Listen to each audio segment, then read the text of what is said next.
Senyora presidenta, senyores, senyors, sí, és cert, hem de parlar de l'autocrítica. Aquest problema notable que tots voldríem fer, tots voldríem analitzar-nos profundament, fins i tot fer com un cert mea culpa quan hem fet una cosa que ens sembla que no és correcta, però que pels resultats de la història sembla que l'home hi està una mica negat. Perquè, per exemple, durant dècades i dècades, els comunistes parlaven que ells feien autocrítica, que s'analitzaven, que ells eren rigorosos en autojutjar-se i han acabat com han acabat. Els psicoestetes sabem criticar-nos, és difícil d'explicar, potser sí, potser més o menys. Llavors, aquesta conferència, en gran mesura, doncs, hauria de ser, almenys una part d'ella, una autocrítica de jo mateix, perquè si hem de fer l'autocrítica amb els altres, bé, això no és autocrítica, bé, podríem fer l'autocrítica de l'associació, perquè constantment doncs estem parlant de que si tenim ascendent, si no tenim ascendent sobre els altres, si és culpa d'aquest, si és culpa de l'altre, si podríem fer això, podríem fer allò, però... I la nostra responsabilitat? Bé, si jo em faig una autocrítica, la podria començar de moltes maneres. Doncs la començaré per una part que, així que sentin vostès la paraula, potser podran pensar aquest home ara sembla que més que fer-se una autocrítica s'està afalagant. Però després veuran que no. Perquè jo començaré fent una autocrítica dient que fa molt pocs dies, i això se'm dona amb freqüència, i aquí hi ha algú que fa pocs dies, i això també m'ho ha dit, potser m'ho ha dit amb unes altres paraules, després d'haver-li fet jo un estudi, em diu, oh, vostè és un geni. A la persona que li diuen això, i després veuran que tampoc és una paraula que encara que sigui ampul·losa, pot participar-hi d'ella en molts moments molta gent, naturalment queda afalagat. Però com que destrueix molt més l'afalac que no pas la crítica, perquè a mi si em diuen que sóc un gurú, sé autodefensar-me en rapidesa, però si em diuen que sóc un geni, em poden drogar. Vostès ja saben que tots els dictadors, per exemple Franco, que devia ser un home relativament intel·ligent, va acabar idiota, de tant que li deien que era un geni. A Hitler li va passar exactament igual. A Stalin a Rússia exactament igual, perquè arribaven a dir que quan Stalin mirava una vaca, la vaca portava més llet. Va arribar a produir més llet amb una vaca. Només mirant-la, el geni ha de ser notable, si és que això posem. Doncs acceptem la finesa d'aquesta senyora. I em trobo que, esclar, doncs bé, ho acceptem-ho de moment. Però si el capellà ser geni és una llarga paciència, cada un de vostès, si es dedica a fons a una cosa, poden arribar a la genialitat. Només és paciència.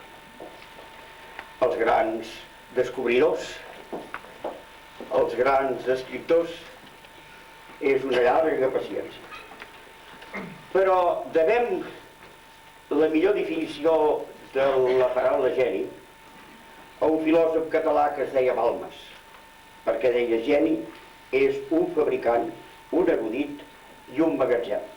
Si aquella senyora em deia geni, a mi només em havia dit en última instància que era un magatzem. i de magatzem de coses, d'idees, fabricant de projectes, de somnis, fabricant d'idees. Evidentment, per aquí, doncs, més o menys m'hi podia sentir retratat. És dir que això és molt gros, que et diguin geni. No, jo no puc caure amb l'error que va caure l'idiota en Franco, o l'home que es va deixar idiotitzar de tan culte que li donaven, i que tots vostès van pagar greument, amb la misèria mental que encara pateix aquest país. I vostès se'n lliuren perquè fan psicoestètica, perquè si no fessin psicoestètica, cap de vostès se'n podria lliurar. Fixin si és gran la misèria mental que té aquest país. Perquè van començar a dir que un home que va arribar a ser idiota era un geni, i s'ho va creure, i ho va fer creure als altres, perquè l'home té la facultat de fer creure sempre el que vol als altres. Però jo no m'hi podria contentar. Negaria, entre altres coses, que sóc el descobridor de la psicoestètica, no els hi sembla? Llavors, doncs, agafo un filòsof, Schopenhauer. Schopenhauer parla del que és un geni. I diu, un geni, per exemple, Sòcrates no era cap geni. Jesucrist no era cap geni. Què diu aquest home? Perquè no va deixar cap obra. No la va fer ell, l'obra, en tot cas. La van fer els seus deixebles, aquests van escriure, Plató va escriure sobre Sòcrates, però no sabem Sòcrates directament què era dir, perquè és un Sòcrates passat per la mà de Plató. Llavors jo penso, tu has escrit, tu pots ser un geni. Però acte seguit, i aquí ve el drama. Schopenhauer diu, Sòcrates tenia molta panxa, la qual cosa no pertany pas a la mena de signes del geni. I llavors jo noto que tinc panxa. En el moment que jo noto que tinc panxa, serà per la panxa, estimat Alcázar, vostè que fa aquest somriure tan maquiavèlic, serà per la panxa que no sóc un geni. És difícil autocriticar-se, fins i tot partint de la lògica. Quina és la primera reacció de tots els mortals? Pensar. És que Schopenhauer devia ser un home primet, i com que ell no en tenia la panxa, podia pensar que els que tenien panxa no podien arribar a ser genis. Perquè és possible que si hagués tingut panxa no haguera posat aquesta expressió. Acte seguit, carbures tu i penses amb homes importants que has conegut que poguessin tenir la ratlla de gent. Jo recordo, quan era un infant, tenia un mestre que era un àngel del cel, que havia al cel. De tant en tant havia algun àngel, i aquell àngel era el meu mestre. Llavors em deia sempre, mira, sempre que vulguis fer exercicis i perquè puguis fer-te un bon vocabulari, tu mira de copiar poesies d'aquest poeta. I aquest poeta era Josep Maria de Segarra. Perquè aquest poeta, veuràs, és un geni.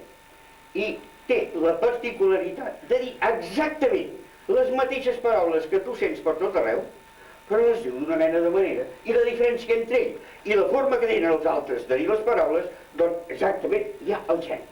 Llavors jo vinc a escriure i escrivia, jo recordo una poesia que jo crec que és la millor per mi, perquè està vinculada a les més profundes vivències. Per mi és la millor poesia de la llengua catalana, per mi particularment, perquè això ja és una qüestió de gust particular, que diu, jo vaig per la vida com gat escaldat, ni aigua beneïda em fora bon plat, no faré escaneta pel teu mal embruix, ja et conec, Arbeta, que et dius marduix.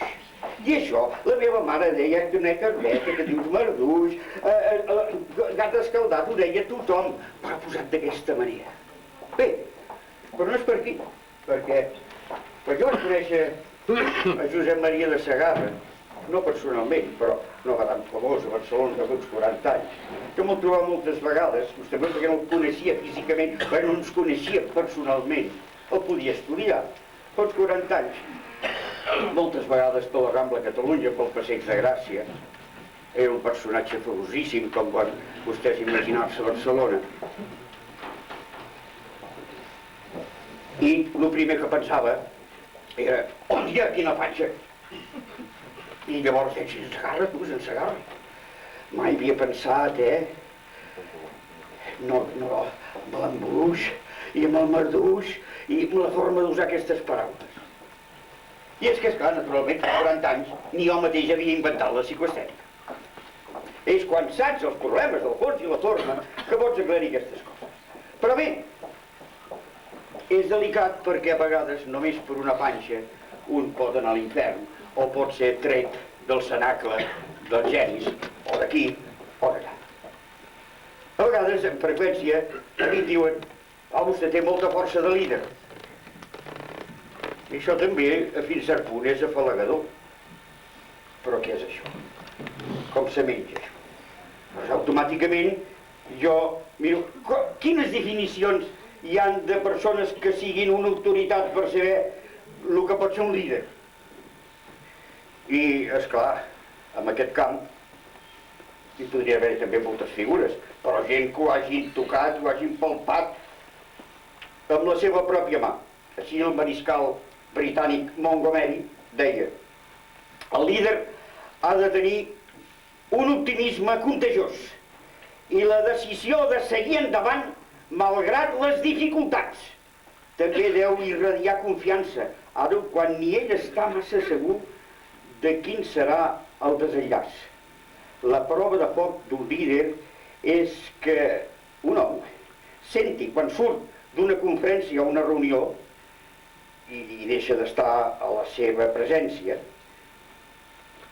el següent: se sent animat, servint més confiat en si mateix, aquella persona que ha deixat de veure aquell que té una força de líder.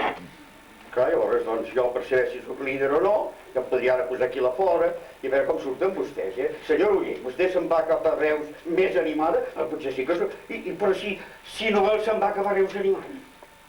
Si vostè va tota tristona. Llavors, què passarà? Que normalment ningú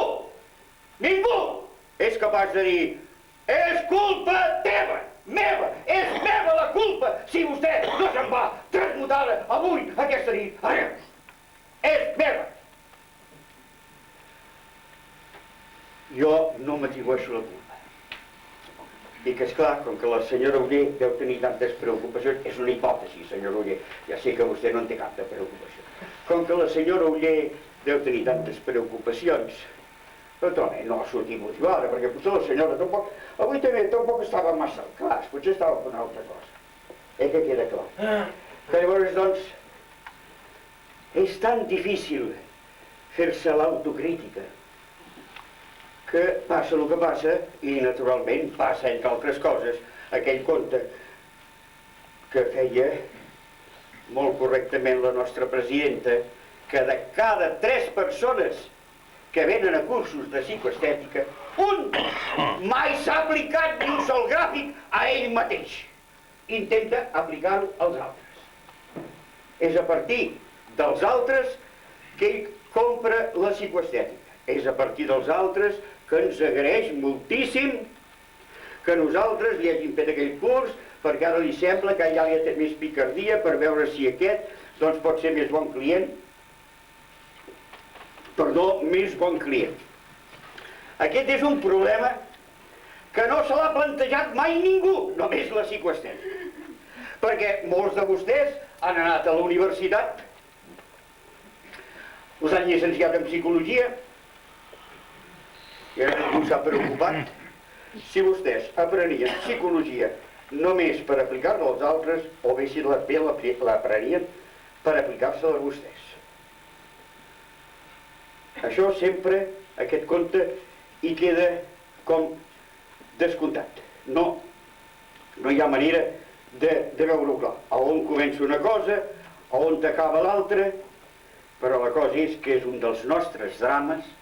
Jo, amb l'aspecte pedagògic, és un dels meus drames, perquè passa exactament sempre com allò que fins i tot li passa al psiquiatre, que sí que va d'una mica, és el que està boig, que li està donant consignes per veure si cura el familiar que l'acompanya, perquè normalment el psiquiatre hi va un senyor que et porta el boig. L'acompanyant se suposa que està bé. L'acompanyant se suposa que està bé. I el boig es mira el psiquiatre, volent dir, vostè i jo ens entrem. Per exemple, en Camils és el psiquiatre, jo sóc el boig, i l'Alcázar és el que l'acompanya. Jo em vaig mirant amb el Camils, que és el psiquiatre, volent dir, ja veu com està, ja veu si n'està retornant, i aquell és el que m'acompanya, perquè el que vaig al metge sóc jo.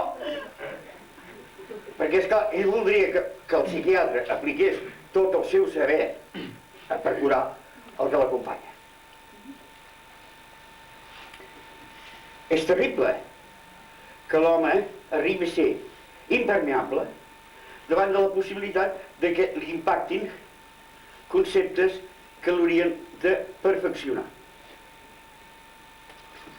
De bo, vostè que està a València, s'hi pot trobar amb els seus propis clients, no? Ho veu clar? Que, doncs, els interessi les coses per aplicar-ho a un altre. Si vostè els hi diu que la psicoestètica, això és una caricatura, ha descobert, a València, per exemple, doncs ha descobert que el que es rasca el nas així, doncs és més bona persona que el que se'l rasca aixàs.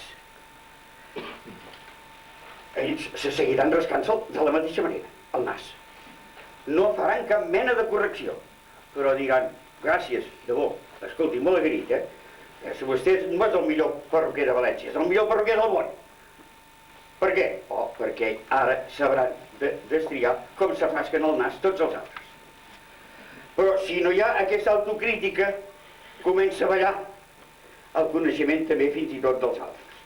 Llavors, no hi ha dubte que quan nosaltres volem fer una autocrítica profunda de nosaltres mateixos, deixem estar del que ens diguin, siguin afalagadores les frases, siguin unes falses despectives. El que ens cal fer, recomanem sempre en psicoestètica, i vostès, algun de vostès han tingut ocasió de parlar d'això, és una llista de frases, de conceptes o de creences que repetim amb més freqüència. Quines són de la pròpia creació? És a dir, quins conceptes hem arribat a la conclusió que nosaltres hem creat?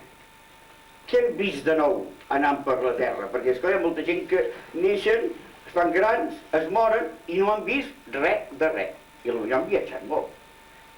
Però han vist el que deia la guia, a lo millor de viatges, de turisme. Bé, quines frases, conceptes o creences nosaltres emmallevem dels altres, perquè hem sentit a dir que és un concepte, és un refran, una cosa, i de les que emmallevem, de quantes en coneixem l'autor. Llavors resulta que nosaltres parlem a la babalà, perquè parlem sobre conceptes que ni remotament nosaltres hem creat i que a la vegada ni en sabem la procedència. Només sabent la paternitat de les coses s'arriba a tenir coherència tot. Però nosaltres estem entrant en una civilització que segles més endavant la coneixeran amb la civilització dels fills de puta. I ho dic amb el màxim sentit científic de l'expressió. Per què? Perquè ningú vol ser fill de res. La senyora Clotet riu, però per dintre jo sé que plora, perquè sap de molts casos, que és veritat, Imma Clotet, sap de molts casos que la gent voldria sortir per generació espontània. Aquí mateix nosaltres hem criticat la moda infecta de la gent que quan s'afirma, no posa, doncs, per exemple, doncs, senyor Puig, Joan Puig, posa Joan. Però qui és aquest Joan? És el Joan. Però que no té pare ni mare, aquest home. Que no és fill de res, aquest home. Aquest home ell mateix, al col·legi, ja li van educant perquè sigui això que serà, si no hi posem remei, els de la psicoestètica, i ningú més que els de la psicoestètica poden arribar a fer aquest miracle, serà un fill de putanís. I ho haurà arribat amb la màxima elegància. I fins i tot ho trobarà que és una cosa de mena. I dirà que ell és fruit del seu esforç, quan tothom és fruit de l'esforç d'uns altres que han intentat portar-te una mica més enllà amb la mesura de les seves possibilitats. Que res més trist per un pare quan veu que ell no pot ajudar un fill amb les possibilitats que ell voldria. Però també res més trist que veure un fill que no agraeix al pare a aquell esforç que ha pogut fer, petit o gran, per ell. Clar, si ja no sabem ni d'on venir, hem nascut, hem vingut al món com a sota d'una col, i fixi-se que són una gent molt racionalista els que fan això, i estan a punt d'arribar al tòpic més infantil, que a les èpoques que no es podia parlar de la sexualitat, tothom deia, la gent neixen a sota d'una col perquè no es podia parlar de la forma com se concebien els homes. Ara que es pot parlar de la forma com els homes poden ser concebuts, ara resulta que està en descrèdit la paternitat i, per tant, la gent no hi vol saber ni res i mira de fer els possibles per dir-se Joan, per dir-se Pere, però no dir-se res més. Llavors l'anàlisi de les paternitats, de les conceptes, les frases que diem, etc. Però també, a poder ser possible, l'anàlisi d'alguns dels primers pensaments, naturalment de la pròpia collita, que corresponguin a l'edat infantil. És a dir, deixin-se estar de romanços, de freudismes, de complexes d'Edip i de complexes d'això i de complexes d'allò. Aquí no hi ha més cera que la que crema. L'home és fruit dels seus pensaments i la lluita per enfortir-los. I és amb la mesura que ell va descobrint quins pensaments eren els seus infantils que aquest home pot arribar, tot sap un judici bastant exacte de què és ell, com s'ha anat desenvolupant i justament buscant les seves singularitats. Aquelles coses que no és que fossin baralles amb el seu ambient, amb la seva família, amb els seus amics quan era un infant, sinó punts de vista que ell creia que no acabaven de quedar coordinats amb els d'aquelles opinions. Quan els dius aquestes coses, després veuran vostès, amb un anàlisi que sobretot el veurem, i jo el vinc recomanant, li recomano a l'Encarna Parrenyo, li recomano a en Joan Subirat, si ho feu amb algú, dieu sobretot que això és un exercici. No ho feu en forma de test perquè la gent sobre això s'hi posarà en violent, però això ho veurem més tard. Que a vegades la gent es rendeixen amb coses que sembla que hauríem d'estimar en gran mesura i hauríem de conèixer amb la màxima profunditat. És clar que això ens tornaria a portar a la idea de que si pensem o no pensem.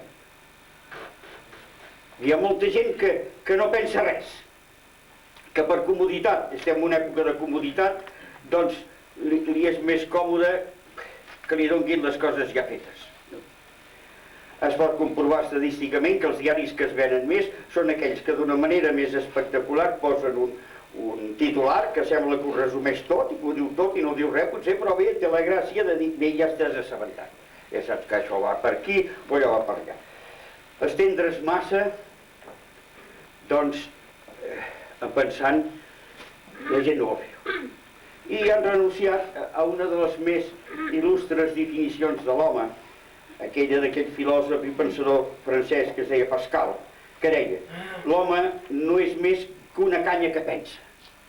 La feblesa de l'home és tan gran, però pensa. Aquest és el seu poder diví. Però com pensem? De quina manera pensem? Qui ens ha ensenyat de pensar? Les escoles no ensenyen de pensar. Al contrari, a vegades són un camí perquè aquell element no pensi. Jo sempre que a la sala hi ha algú de Palafrugell i aquí hi ha en Quim Torró i la Lourdes Pellegrí i la seva il·lustre filla, encara ja és barcelonina, doncs penso en Josep Pla, no sé per què, però que en Josep Pla diu que ell va aprendre en Girona, aquell llibre famós que es diu Girona, que va aprendre de pensar fent allò que amb el llenguatge dels estudiants i usant un mot castellà diuen xuletes. Xuletes perquè feien xuletes a l'escola, perquè ells no ensenyaven a mi, no ensenyava res de pensar, però com que havia de fer aquestes xuletes per posar-me-les aquí, no, els punys i tot això, no? I que és una de les pàgines més memorables que va escriure mai Josep Pla, la pàgina que escriu com va aprendre ell a pensar. Sí, esclar, doncs Pascal deia, l'home no és més que una canya que pensa, però és l'ésser més dèbil, diu Pascal, l'ésser més dèbil de la naturalesa, però una canya que pensa. És dèbil com pocs, però és una canya que pensa. En tot, aquí, perquè vegin l'importància de tot el fet psicoestètic, s'hauria d'afegir a el que va dir Pascal. Amb tot, sense ocultar la canya amb un vestit, s'hauria vist massa feble per arribar a pensar. Perquè pensar vol esforç i coratge, però també oblidar-se en bona part de les limitacions. És a dir, que si la gent que pensa amb l'esforç que demana pensar encara sapigués o pensés constantment a la vegada amb les limitacions de l'home, la humanitat no hauria arribat on hi ha. I ha arribat gràcies al vestit que li ha donat a l'home el coratge de ser una altra cosa, de tenir una altra valentia. Aquí també, que hi hagi tantes senyores, que hi hagi tants homes, doncs allò canviant de vestit, jo no sé fins a quin punt Joan Estadella aquesta conferència resultarà més brillant o menys gràcies al tripulant que avui estic estrenant. I no és cap propaganda per a Joan Estadella, però potser pot dir que em podria donar una mica més de confiança en les meves pròpies forces o fer una mica més ferma la canya aquesta que pensa. Per altra part, l'home no sap pas on està. Encara està plantejat amb ell un problema filosòfic que ja a través d'ell es barallaven Voltaire i Rousseau, fixin-se bé, si fa segles, no? Que consistia en què Voltaire creia que l'home és un degenerat perquè s'ha separat de la naturalesa. Rousseau creia que l'home és un degenerat perquè s'ha separat de la naturalesa. I Voltaire creia que és un degenerat, exactament, un degenerat, creia el mateix, però perquè encara està massa a prop de la naturalesa. S'hauria de sofisticar molt més. Sobre l'home és difícil. Llavors, com podem fer un autoanàlisi? Però nosaltres ho intentarem una altra vegada més. Ho intentarem a base de que ara el senyor secretari, apel·lant una vegada més ell, si vol fer passar aquests gràfics, a través d'aquests gràfics veurem alguns dels problemes que se'ns plantegen.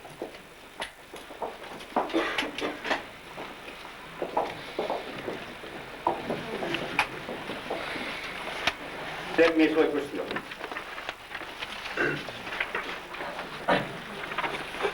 Aquest que nosaltres el fem servir d'estudi psicoestètic, de percepció, comprensió i reflexió, el basem en una frase il·lustre. Joubert era un moralista francès que va fer moltes frases com aquesta. Aquesta és la que ha esdevingut més immortal. I perquè és una frase molt immortal i molt coneguda, és la que nosaltres ara farem servir per analitzar-la, per veure si nosaltres la reflexió la portem fins als últims extrems. I naturalment l'autocrítica que ens puguem fer també arriba a unes profunditats, arriba a tenir allò que en català diguem escorcollar-se fins al fons del fons. Si arribem a escorcollar-nos fins al fons del fons. Quan nosaltres llegim la frase de Joubert, quan els meus amics són bornis, els miro de perfil, sempre tothom té tendència a creure la primera accepció, que a 1, 2 i 3 posarem això. Sense rumiar-hi ni poc ni molt, quedem convençuts que a la frase hi queda totalment escrit que l'amic borni el contemplava per la part on tenia ull. Clar, llavors, el pensar, l'escriure ja és molt difícil, nosaltres no sabem mai a veure fins a quin punt ens comprèn l'altre amb tota la seva plenitud, si nosaltres el comprenem amb ell en tota la plenitud, però aquí resulta que la frase sembla que ja l'hem entès, que aquest senyor volia dir que quan té un amic que és borni, el mira per la part bona. Però si nosaltres en lloc de seguir aquest pensar rutinari, de creure el primer que passa, com la majoria de mortals ara se'ls conceptua un home massa perquè de llegir el llegeixen, de veure la televisió i la veuen, però es creuen el primer que els diuen. No reflexionen entorn de la qüestió. O bé per sistema, doncs, des del diari en diuen el mentider, no? Perquè creuen que tot el que diu és mentida. O per sistema ho rebutgen o per sistema s'ho creuen. Doncs no, anem més avall amb la frase. Si la frase parla de costats de cara i no pas d'ulls, on descriu que no es mirava l'amic pel cantó del perfil nefrat? Perquè sí, clar, si jo soc borni, si em falta un ull, i jo tinc un amic que diu, jo sempre que tinc un amic borni, el miro de perfil, per quin perfil em mira? Per aquest o per l'altre? Perquè potser també pot ser un sibarita de voler-me veure la meva nafra. En una societat que hi ha tants masoquistes, que hi ha tanta gent que li agrada veure la carnassa, que la gent de seguida que hi ha un ferit, de seguida li voldrien anar a tocar la nafra, de seguida li voldrien anar a tocar la nafra, de veure com és i pobret com ha quedat, el nas del clatell. Què dius ara? No se'l pot veure, no el porta tapat el nas, perquè ara el metge l'ha tapat i no hi han d'estapar encara, no li podrem veure la ferida, i com han quedat. Recollir-lo potser un ferit a la carretera no el recullen, però mirar-se'l, no s'hi fa una impressió. Com ha quedat. Llavors, què ens explica la qüestió? Però també podria ser la tercera versió. No podia mirar uns amics bornis a través del perfil correcte i uns altres decantant-se per la banda del perfil mancat d'ull, perquè també podia ser tendenciós amb certes amistats. Potser hi ha una amistat, perquè també l'home és tendenciós amb les seves amistats. Però aquest seria l'introducció al tema, però el plat fort que ens hi hem de parar una estona més és el segon gran, que vostès veuran aquí 7 punts, que després els mirarem detalladament. I un interrogant de principi, que diu, de quina manera us creieu lliure? Per això val una prèvia explicació, i després vostès no se'l mirin, deixin que els hi faci aquesta explicació, després miran aquest tema. Jo, aquests 7 punts, com molts de vostès ja saben, i els hi consta, vaig mirar d'estudiar-ho, aquest problema, perquè hi havia un personatge molt simpàtic a Barcelona, desgraciadament havia mort, que jo hi tenia certa amistat, i que molts de vostès, aquells que són més veterans a la psicoestètica, el van arribar a conèixer perquè era un home molt cordial, tenia una botiga justament al carrer Pau Claris, molt a prop de casa meva, i tenia part de ser botiguer un desdoblament de polític. I com va venir tot això de la transició, doncs em deia, no, perquè això, perquè s'haurien d'organitzar partits, i va arribar a organitzar un partit, després els diré el nom d'aquest senyor, bé, ja se'ls hi pot dir ara, es deia Jaume Casanovas, vostès el recordaran, un home amb un cabell blanc, que portava un llacet i que era molt espectacular, i un home molt charmant, no? Bé, jo li deia no, perquè aquí, al nostre país, no hi ha ni un sol demòcrata. Primer s'han de crear els demòcrates. Quan hi hagi democràcia, no vol dir res que hi hagi un nom de democràcia, si no hi han de demòcrates, que no has conegut mai cap. Un home que jo hi tenia una amistat, tot i que era una home que potser tenia 15 anys més que jo, però feia molts anys que ens coneixíem. Ell havia estat secretari del Club d'Amics de l'UNESCO, jo n'havia estat vicepresident, allà havíem tingut llargs contactes i havíem passat moltes vicissituds. Ell era una persona d'una bona fe gran i creia que això que s'implantava en aquell moment era una democràcia, i la democràcia doncs no en té res, és que doncs no, ara, mira, abans podíem parlar una mica obertament al menjador de casa, i ara ens deixaran fer això que fem ara, en un hotel. Abans érem la família, que som 6 o 7, i ara serem, doncs mira, 150 o 200, però més enllà no t'hi pensis, no creguis. Si és una cosa per arribar per tot arreu, que et deixin la televisió, la democràcia seria que en Muñoz Espinal pogués anar a fer un programa de televisió cada setmana, no els hi sembla, i explicar aquestes coses per la televisió catalana, per la televisió castellana o per la russa, la que fos. Per explicar això, explicar la veritat, perquè si no ho explica en Muñoz Espinal, qui ho explica? Ho han sentit algú, vostès que ho expliquin?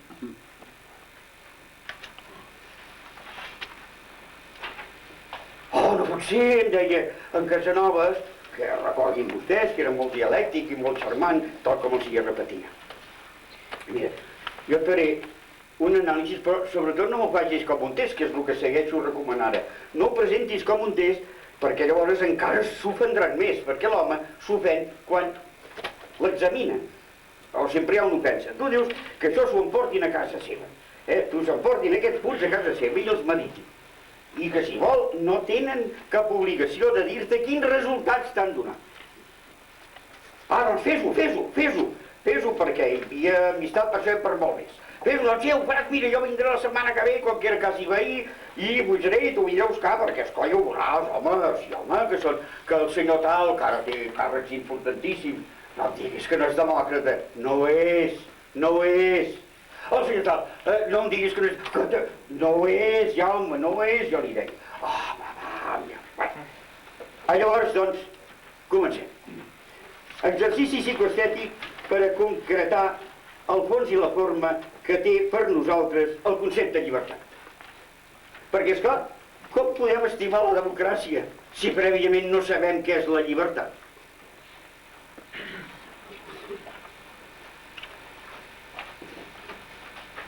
La primera qüestió, que el personatge aquest, doncs, naturalment, no calia que s'examinés, que s'ho fes per ell, com aquell que es fa un autoanàlisi,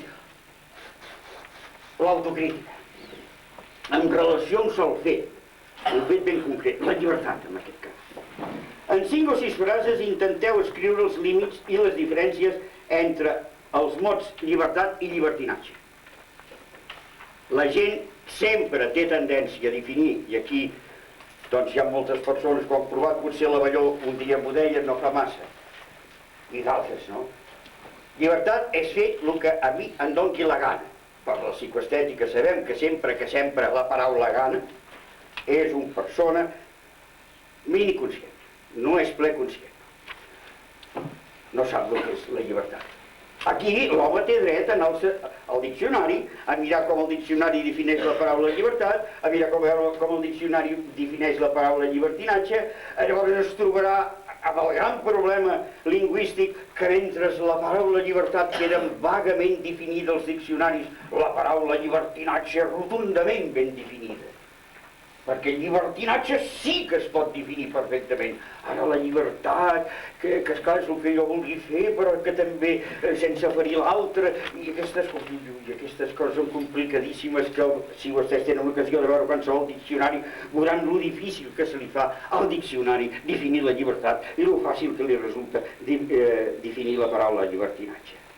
Però bé, si els veu aquest problema, prendrà més consciència del que és la llibertat. Perquè no es tracta de tenir llibertat així pública o dir que ara hi haurà llibertat o mitja d'haver-hi llibertat si tu encara no saps el que és la llibertat. És com aquell que diu, ara ens donaran pa, volem que hi hagi pa i ell no en menja. El segon punt. De forma ben meditada, anoteu les referències de 3 o 4 tipus humans que conegueu o de personatges històrics que pels seus fets cregueu que són una clara i modèlica personificació de la llibertat. Horroritzin-se aquells que encara no ho sàpiguen. Mentre tothom pot fer una llista de tirans, si li dieu a un home, vostè posi els 6 o 7 tirans que vostè ara li passin pel cap, que conegui de la història, o potser Napoleó, Calígula, Nerón, aquest i l'altre en té la tira llarga. I no cal que arribi els moderns, Franco, Hitler, Stalin, aquests no cal que els toquin.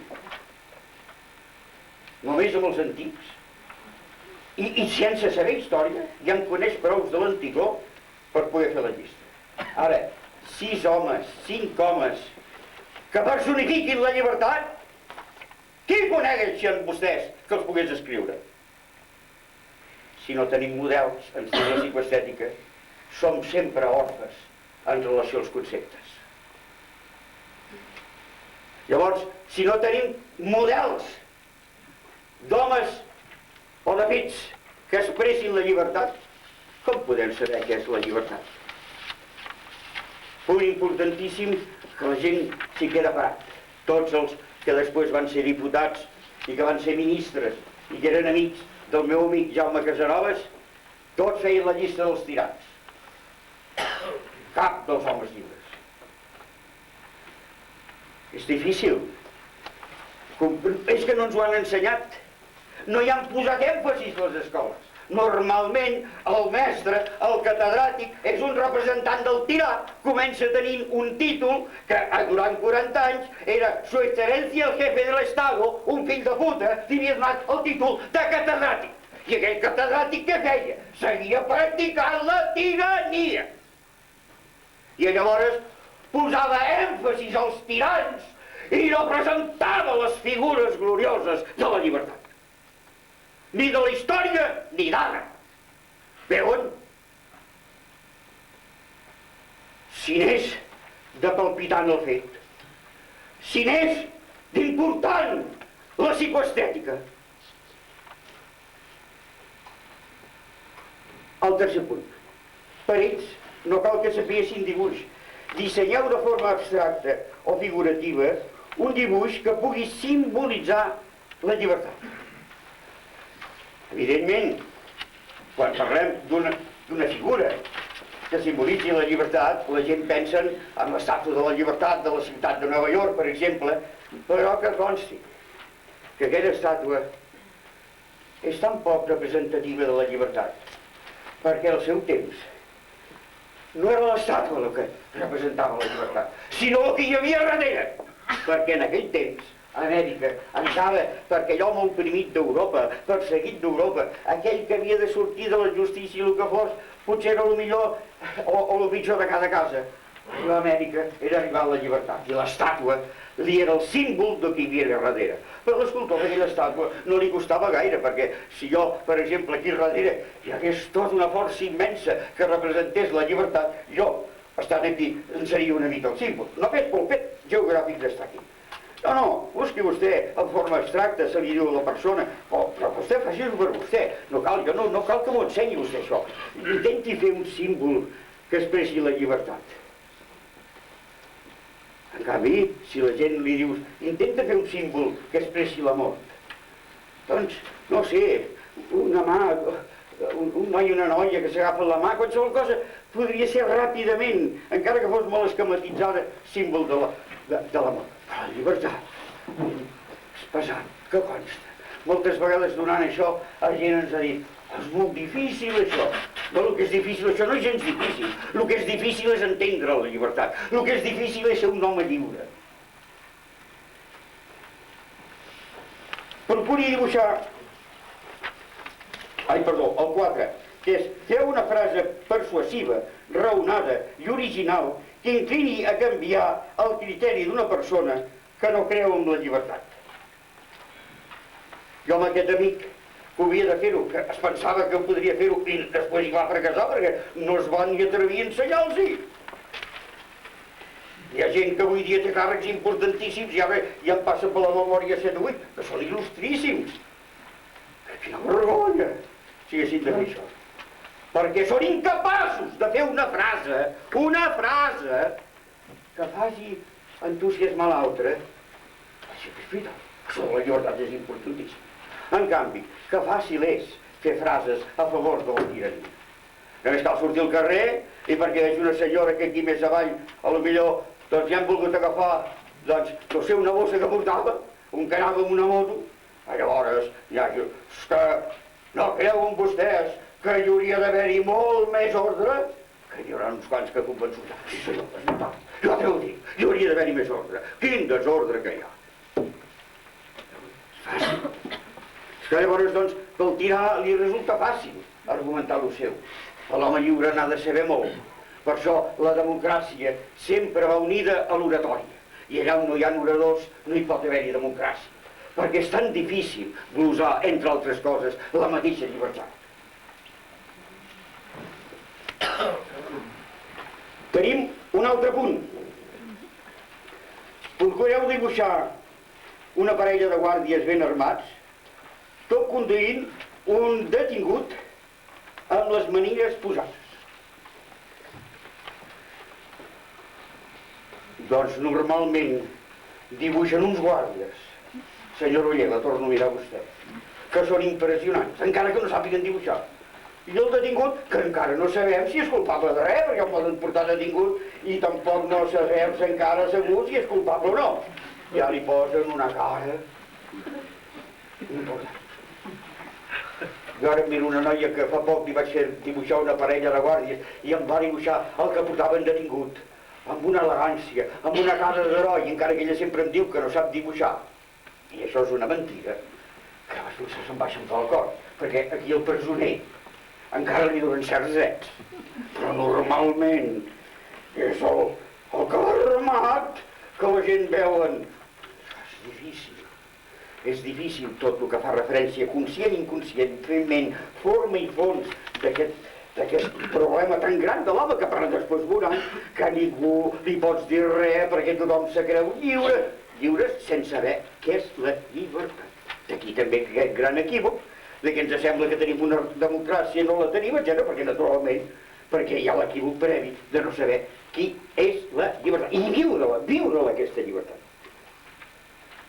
Escriviu el mot llibertat, seguidament apunteu les 4 o 5 paraules sintetitzadores de les motivacions que, segons el vostre criteri, millor asseguren l'exercici de la llibertat. Doncs no hi posen res. La que més abundància hi posen la paraula diners. És curiós, no pot ser-ho, però és la cosa que amb més freqüència hi posa. I després, autodibuixeu-vos com si estéssiu en una sala d'actes i us proposéssiu fer un discurs en pro de la llibertat. L'home quan s'autodibuixa, però de què ha de defensar la llibertat, potser si fos defensant una altra cosa no sé com se dibuixaria, però dibuixant la llibertat es posa així una mica, ai la mare, que ja no hi creu, ja no té fe, ja no hi té confiança. Llavors, doncs, vaig mirant lo difícil que és autocriticar-se. Lo difícil que és fer autocrítica. Saben vostès per què els comunistes, i això ho poden estendre per tot arreu, han fracassat tot i que ells deien que s'autocriticaven? Perquè no hi pot haver-hi crítica possible si prèviament no domines l'extensió, la profunditat i la gamma de matisos que té la paraula llibertat. Però la gent no els hi vinguis perquè vostès pensin que la gent normalment et diuen soc com soc jo, soc com soc. I sembla que ell ja sap que sap anar sol, rentar-li el cervell, a dir que no em rentin el cervell. Primer va començar, fixin-se que és una cosa quasi semàntica i bonica de comprovar. Primer va començar a usar-se aquesta expressió, rentar el cervell. A mi que no em rentin el cervell. Jo, escolta, aquestes comprenc, no, rentar el cervell. Quantes vegades algun element jove diu, escolta, jo tinc un amic meu que l'altre dia diu, vine a aquestes conferències de psicoestètica em faré de l'associació, però diu que allà et renten el cervell. No et renten el cervell, home, rentar el cervell. Jo moltes vegades dic, el que intentem és embrutar-lo una miqueta, no? Però rentar-lo, que n'hem trobat el detergent apropiat per rentar-lo. Però no n'hi havia prou de rentar, perquè rentar encara és una cosa agradable, perquè el cervell te'l deixen. No, després ha vingut l'altre, el menjar-se el coco. És que ja se te'l menja, el xupa, el teu cervell. Un cervell preciós, magnífic, un cervell que generalment no ha pensat mai. Però tu, és el teu, tu, i és el teu, el tens dins del coco, doncs el tens, llavors te'l xupa, te'l van xupant. Això és dramàtic, perquè fixi's com s'ha anat degenerant la qüestió. Te'l rentaven, però ara te'l xupen. I llavors diu, i si quedo sense? Perquè rentat, encara em queda alguna cosa per posar-me a casa, perquè rentat, més o menys, escolteu, perquè potser com que ells parlen de la massa encefàlica, és el gran misteri de la medicina, que és el cervell humà. Doncs és que, però, dintre de llocs, la massa encefàlica, no, la substància gris, escolta, si m'ho renten, em treu tota la substància, però potser torna a néixer, perquè com que algú de sota ho deixa, però carai, si tot xuclen, no. Un drama. Però esclar, nosaltres ho podem fer-ho, i aquí ve una part molt pràctica, sobretot aquells que heu de tractar un públic, no? Que veureu com l'home no es fa autocrítica. Com ens costa tant, a mi, a vosaltres, a tothom, a fer-se l'autocrítica. Perquè nosaltres imaginem-nos que ens plantegem un problema, per exemple, d'una promoció del que sigui. Hem de fer una promoció d'un fet, hem de fer una promoció d'un negoci, etc. I allò, doncs potser no surt com nosaltres voldríem. Què fem? Fem una llista de coses que poden ser la causa que allò no vagi com hauria d'anar. Comencem a parlar, per exemple, de la importància de la competència. No, perquè, esclar, com que els nostres competidors, per exemple, doncs, són tan potents, doncs, no sé, esclar, que els competidors són una gent que esclar, nosaltres no podem combatre, som tan potents, la importància dels competidors. La qualitat del producte. Nosaltres hem de fer la promoció d'una cosa determinada, tant pot ser una idea com un article del consum, el que sigui, però no, perquè esclar, és que nosaltres tenem més marca, més cap aquí, més cap allà. Després el moment econòmic. No, perquè ara hi ha molta crisi, si la cosa no va bé, la crisi tal. Després la situació geogràfica. No, perquè a vegades si nosaltres tinguéssim aquest local, no sé, al mig de la plaça Catalunya, doncs això podria representar, però com que ho tenim aquí, que estem excusant amb tota una sèrie de coses que són factors que tots hi poden ajudar. Però normalment no hi ha mai ningú que digui, miri, i això, aquesta promoció no l'he feta perquè ara jo estic passant una època molt deprimida. Em trobo en una situació que em sento fort i per tant jo no tinc la força suggestiva per arribar a aquest públic que nosaltres volem arribar amb la nostra promoció. Aleshores, aquest ha de ser un missatge pràctic que molts de vostès s'han d'apuntar bé.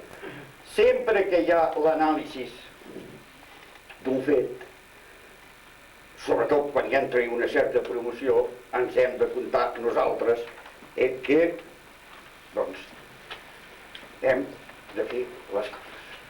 Nosaltres podem ser els causants de que allò no hagi estat el que podria estar. I ara el miro jo camins, perquè vostè i jo aquesta setmana tenim dues missions molt importants. Si vostè està a l'altura del que ha d'estar i jo estic a l'altura del que haig d'estar, les coses la setmana que ve les tindrem molt millor que aquestes, vostè i jo. Si vostè no està a l'altura que ha d'estar i jo no estic a l'altura del que haig d'estar, llavors, si després com fem el balanç, oi? Que a nosaltres dos això no ens passarà, vull dir, perquè estem massa confessats, però vull dir, ara ho posem com una regla general i comencem a parlar que si ha estat aquest senyor, que si ha estat l'altre, que si aquests demasiadans han fet la trabanqueta, que si aquests altres no volien aquest fet. No, està amb nosaltres. Està amb nosaltres, almenys nosaltres som un dels punts que pot conduir a l'èxit o conduir al fracàs. Això moltes vegades jo he explicat. Per exemple, una persona que parla de l'article, parla d'això, parla d'allò, parla del preu, parla de mil coses i no parla mai d'ell. I llavors, doncs, escolti, si vostè no té cap mèrit, no té mai cap mèrit, ni quan ven, ni quan no ven. Si vostè és una màquina, però la gent no ho fan així. La gent es volen portar al terreny de no ser-hi comptats. I llavors condueixen el paper, que és la primera lliçó de psicoestètica, o una de les primeres, i que resulta la més difícil de comprendre, que és aquella de les 4 preguntes. Nosaltres hem de desterrar per fet anticientífic que l'home pugui contestar-se la pregunta de qui sóc jo, així per les bones, perquè li reclama un gran esforç i un gran coneixement d'ell mateix i quan més va avançar en la història.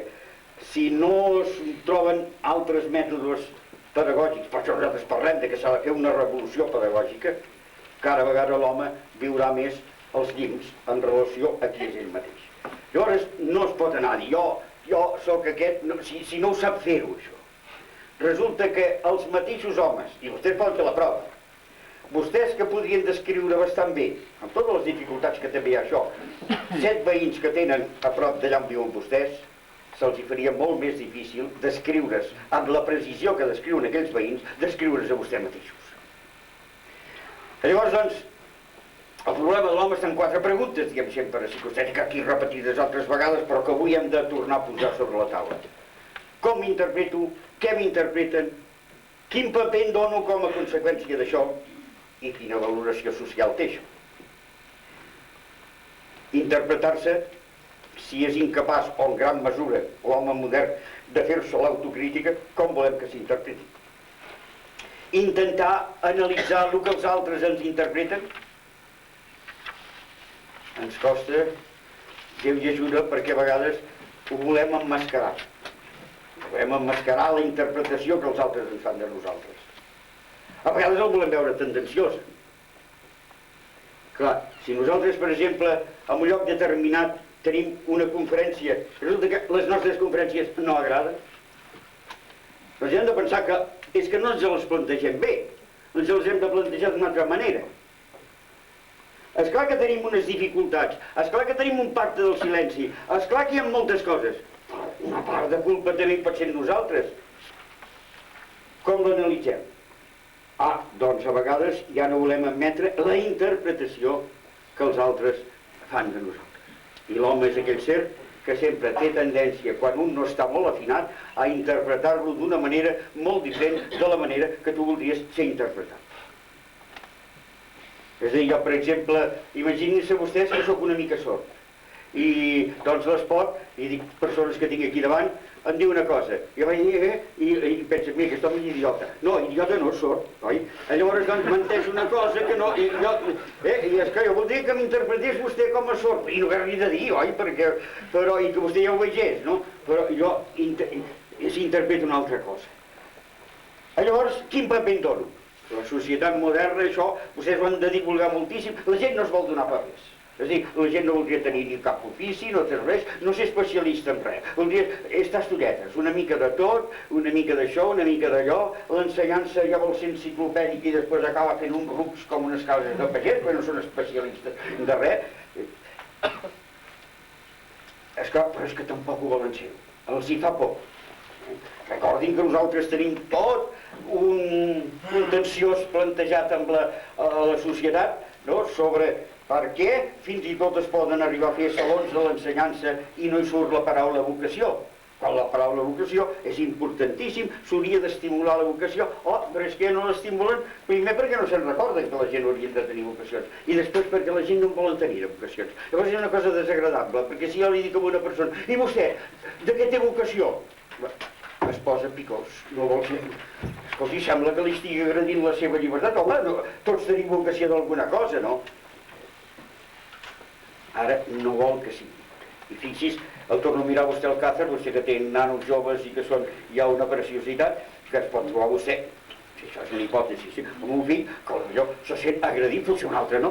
I quan ne trobi un que tingui molta vocació, i a mi em sembla que em consta que vostè en té un que té molta vocació, quina meravella, aquest noi té vocació per ser això, per ser allò, per ser allò altre.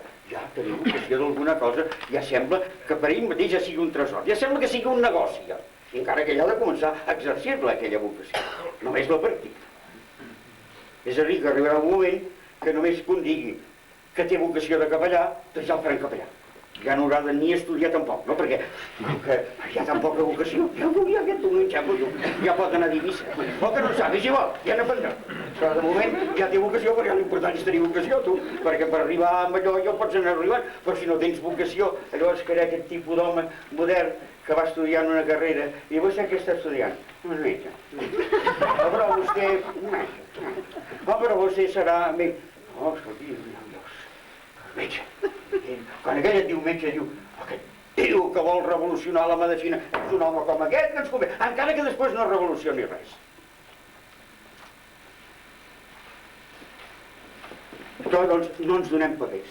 I finalment, esclar, no sabem tampoc valorar la importància social d'aquest paper. Si a darrere tens algú que va pagant, doncs mira, vas tirant de veta, no? Però el drama que es va presentant a la societat no siguin pas, vostès no creguissin pas, si demà comencés una guerra, no creguin pas que això és el pitjor mal que li pot venir a la societat. El pitjor mal que li pot venir a la societat és que el 25% dels joves es droguen. Aquí és el mal.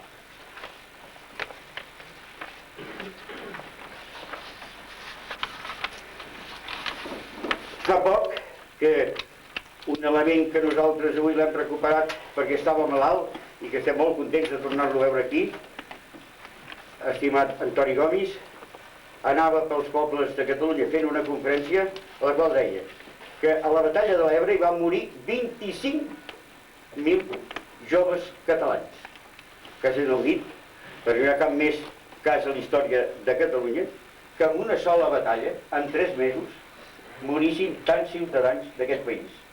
Doncs en aquest moment a Catalunya hi ha 50.000 joves amb estat avançat de drogadicció i la majoria d'ells ja són irrecuperables. O sigui que estem vivint una batalla de l'Ebre i ningú se n'adona. Doblada. Senyores i senyors, bona nit. S'ha acabat la conferència. Molt bé.